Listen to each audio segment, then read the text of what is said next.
Kami dari Universitas Muhammadiyah Sukabumi, jurusan Administrasi Publik akan menyajikan materi tentang perencanaan dan pembangunan. Selamat menyaksikan. Assalamualaikum, saya Adina Fauzia Rahayu dari kelas 4A Administrasi Publik. Assalamualaikum warahmatullahi wabarakatuh. Perkenalkan, nama saya Mugia dari Administrasi Publik 4A. Assalamualaikum warahmatullahi wabarakatuh. Perkenalkan, nama saya Linda Zakia dari Administrasi Publik 4B. Assalamualaikum warahmatullahi wabarakatuh. Perkenalkan, nama saya Tia Fauzi dari Administrasi Publik 4B. Assalamualaikum warahmatullahi wabarakatuh. Perkenalkan, nama saya Wijaya Rosanti dari Administrasi Publik 4C. Assalamualaikum warahmatullahi wabarakatuh. Perkenalkan, nama saya Saskia Jahra dari Program Studi Administrasi Publik semester 4C. Perencanaan dan pembangunan. Mari kita bahas satu persatu. Yang pertama adalah definisi perencanaan. Menurut Djoko Sutarjo, perencanaan adalah usaha untuk memanfaatkan sumber yang tersedia dengan memperhatikan segala keterbatasan yang berguna untuk mencapai suatu tujuan yang efisien dan efektif. Yang kedua adalah definisi dari pembangunan. Menurut Bintoro Cokromijoyo, pembangunan adalah usaha perubahan dari suatu kondisi kemasyarakatan tertentu ke suatu kondisi kemasyarakatan yang dianggap lebih baik atau lebih diinginkan. Dan yang ketiga adalah definisi perencanaan pembangunan. Adalah proses perumusan alternatif atau keputusan berdasarkan pada data dan fakta yang akan digunakan sebagai bahan untuk melaksanakan suatu rangkaian kegiatan kemasyarakatan, baik yang bersifat fisik maupun non-fisik. Apa aja sih alasan pentingnya perencanaan itu? Nah, di sini kita akan bahas hal apa saja yang mendasari pentingnya perencanaan. Di antaranya, pertama, sumber-sumber yang tersedia selalu terbatas. Sedangkan tujuan-tujuan yang hendak dicapai tidak pernah tercapai. Yang kedua, harus selalu memperhatikan situasi dan kondisi dalam masyarakat, baik bersifat positif maupun negatif. Ketiga, organisasi tidak dapat melepaskan diri dari berbagai jenis bertanggung jawab. Keempat, anggota organisasi dihadapkan pada keterbatasan.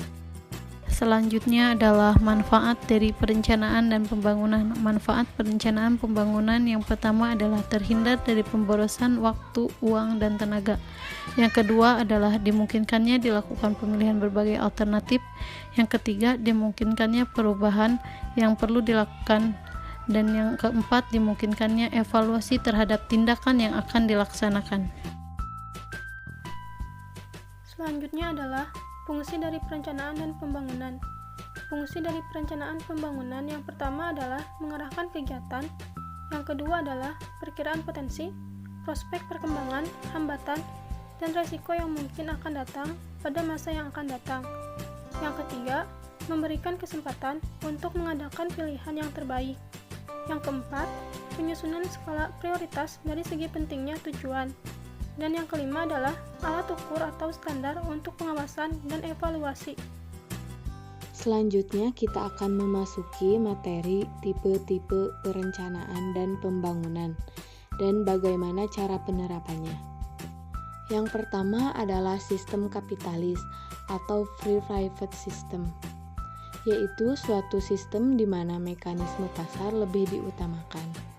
Perencanaan pembangunan tidak dibuat secara terpusat oleh pemerintah. Pembangunan di sektor ekonomi hanya direncanakan oleh perusahaan swasta. Negara atau pemerintah hanya menjaga keamanan, pertahanan, pengadilan, penarikan pajak, dan mengatur kebijakan moneter.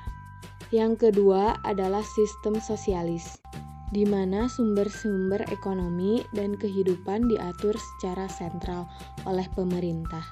Dianut planning by direction, dan juga ada badan perencanaan pusat dan tujuan sosialisme yang menyangkut aspek pemikiran administratif.